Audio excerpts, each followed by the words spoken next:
You're watching CST.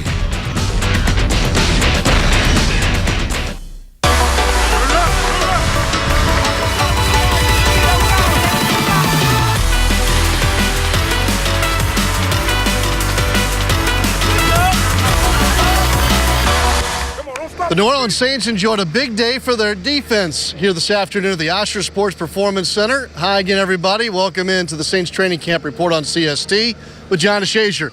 I'm Sean Kelly. Yeah, big day for the defense, John. They shined after the day off. Well, Coach Payton wanted to make it competitive, had a lot of third down drills, and the defense rose to the occasion. It was non-contact, allegedly, because there was some contact, but we saw guys getting their hands on footballs, intercepting not just Drew Brees, but intercepting all the quarterbacks and making plays on the ball. That's what this defense wants to be. They want to be more aggressive. They need to be better ball hawks. They need to create turnovers, and it begins here in practice. Coach Payton acknowledged the play of his defense today, specifically in a very intense third down period during practice. When you look at the tape, it's probably a combination of a couple things. As a head coach, you got to guard. You're hoping to see ebbs and flows and moments from each side of the ball. And you're trying to create a drill. It was a third down drill. So you're trying to create a drill that's competitive. Obviously it's an important down. And then when you look at the down and distances, you say 2, 4, 6, 8, 10. If you had 5 snaps, the average conversion in our league on those distances might be, 41%. We were higher. But, a good third down conversion rate at the end of the season for any offense is 49, 48. And so defensively, in a drill like that, we're just going, hey, we're just going win or lose and then count up the total. So,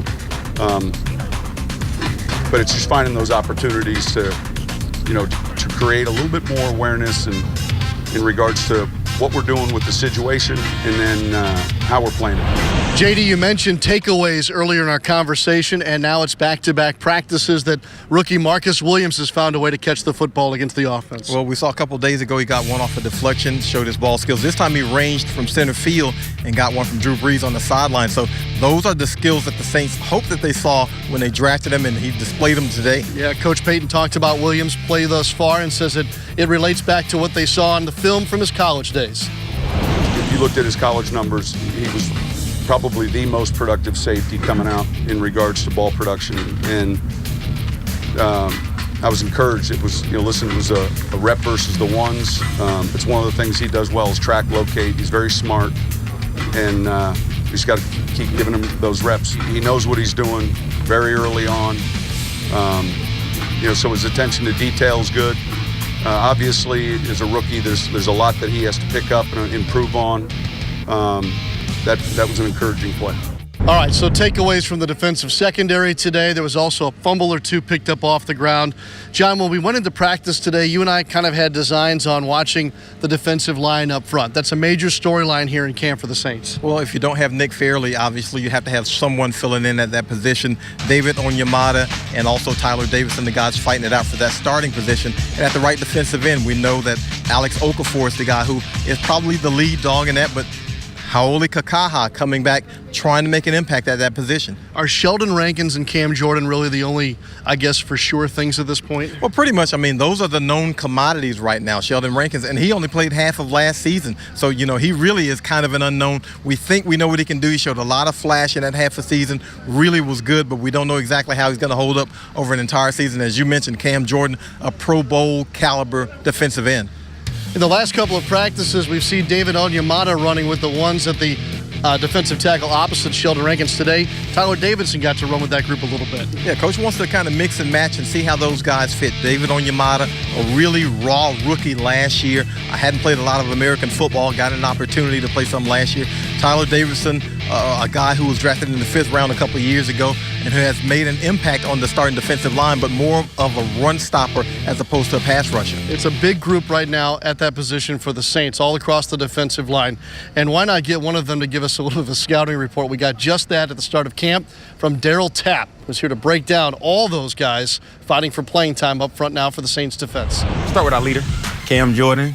Probably one of the most unknown knowns in this league. The way he plays, down in and down out, he doesn't get much credit around the league at all. And just being here these last 2 years and seeing how he works and go about his business is unbelievable. And every success that he has on the field, I know where it came from. He worked for Sheldon Rankins. First-round draft pick last year. I always say he has an old soul. The way he sees the game, his IQ as far as football is unbelievable. They did a great job at Louisville teaching that man how to play. So that combined with his God-given ability is unreal, and the sky's really the limit for him. David Onyemata, another draft pick last year, I think it was 4th round. Still raw, still learning how to play the game, but he is strong as an ox. And you can see the light flickering, and he's making big plays here and there. So I envision this year that light's gonna be on consistently throughout the year, and he's gonna put us in great positions throughout the season to be successful. Obun Watcham, converted wide receiver. He plays DN now. We was able to get him from Seattle, I think like 3 years ago, and the man is just, he's physically imposing. 6'6", 6'7", that range, 270, cut up, athletic, probably can run a 4.4, 4.5, can jump out the gym. And the same thing with David Onyemata. You know, he's still raw, he's learned the game, and that light is still flickering, but he's definitely gonna make a huge splash this year. I really believe that. Tyler Davison, nose tackle, started the last 2 or 3 years.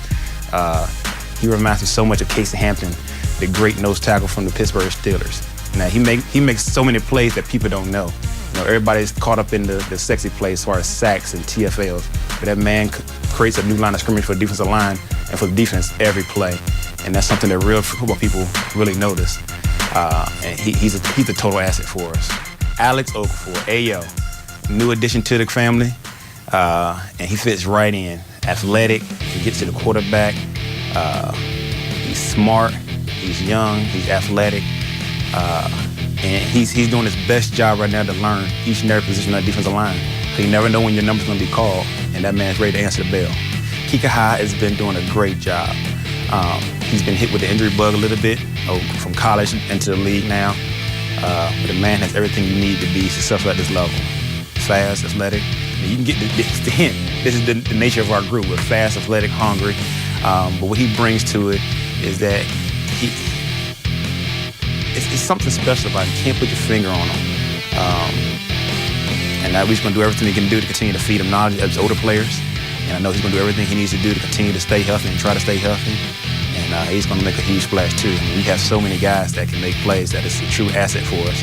Rashad Mabry's been a practice squad guy for the last 3 years now. Started out raw. Now the man, he's a vet now. The only thing left for him to do now is to make the team, and he'll do that this year. He knows every position, can make every play. He's playing with that confidence here in OTAs and in practice. And it's going to be exciting to see what he does in training camp. But he's definitely going to make some noise this year.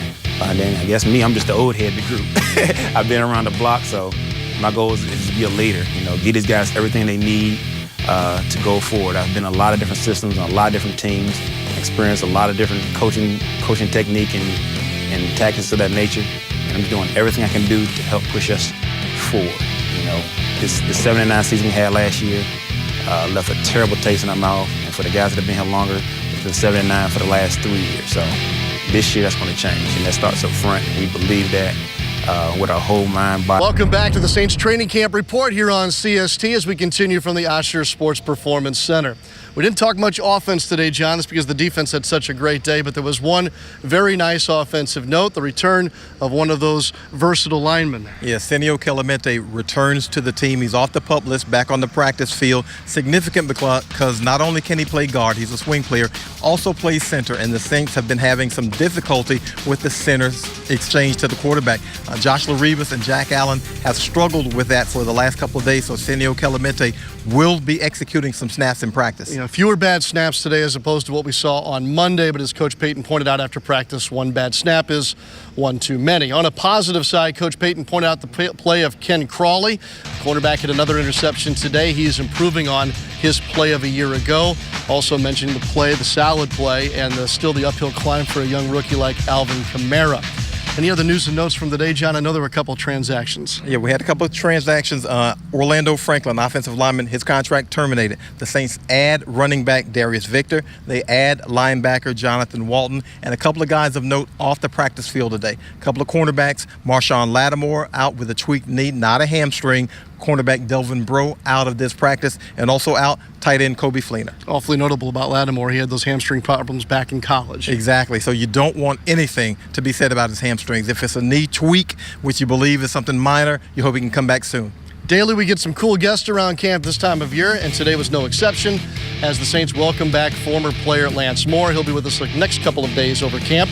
We also saw new Pelicans point guard Rajon Rondo in town working with his teammates and also taking in Saints practice today.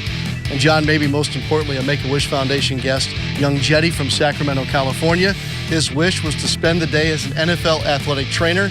Got to do so with our own Scotty Patton. Yeah, Scotty probably spoke as much as you'll ever see Scotty speak, but he was a pretty good tour host, and hopefully Jetty got exactly what he wanted out of the trip. He said one of the best parts of his day, playing catch and talking with Saints quarterback Drew Brees. We played catch and talked about like how stuff goes to practice. Well, I just hope they beat the Browns in their first game. Because if they don't beat the Browns, then it's going to go downhill from there. All right, tomorrow, rain in the forecast. John, we'll expect the players to be outside, weather permitting, of course. Today it was helmets, shoulder pads, and shorts. We'll see how the players come out tomorrow, what kind of work they get in the second day following their lone day off. This is a stretch that will feature 6 straight practices for the Saints before they break for another day off and get set for travel to Cleveland. That first preseason game is 1 week from tomorrow. That'll do it for us on this Wednesday here at the Osher Sports Performance Center. And for John DeShazier, I'm Sean Kelly. We'll see you next time.